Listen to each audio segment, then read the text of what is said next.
അവരുടെ മരണം കണ്ടാൽ വിശ്വാസികളെ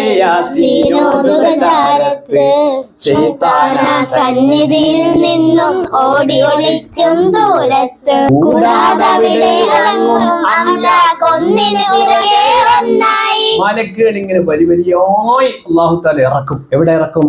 പരിശുദ്ധ ഖുർആൻ ഓതുന്നിടത്തും, പ്രത്യേകിച്ച് ഈ ആസന്ന മരണമായി കിടക്കുന്ന വ്യക്തി എടുത്തു എന്ന് പറഞ്ഞാൽ ഏറ്റവും ഗൗരവമുള്ള ഒരു വിഷയമല്ലയോ, മരിക്കാൻ പോകുന്ന വിഷയം അല്ലെ? അപ്പൊ അവിടെയാണ് അസ്രായിൽ അലൈഹി സ്വലാത്തു വസ്സലാം വരുന്നതിന് മുമ്പ് ആരിറക്കും? അള്ളാഹുവിന്റെ റഹ്മത്തിന്റെ മലക്കളെ ഇറക്കും. എന്താ അവിടെ അതാ അങ്ങനെ പറഞ്ഞ കൂടാതെ അവിടെ ഇറങ്ങും അംലാക്കൊന്നിനു പിറകെ ഒന്നായി. എത്ര മലക്കൾ ഇറങ്ങുന്നതെന്ന് അറിയാവോ? ആ മലക്കുകൾ ഇറങ്ങുന്നതിന്റെ കണക്ക് വരെ പറഞ്ഞിട്ടുണ്ട്. എത്രയാണ്? അക്ഷരമൊന്നിന് 10 മലക്ക് പ്രാർത്ഥനയോടെ വന്നിലയായി. എന്താ പറഞ്ഞത്? അക്ഷരമൊന്നിന് 10 മലക്ക് പ്രാർത്ഥനയോടെ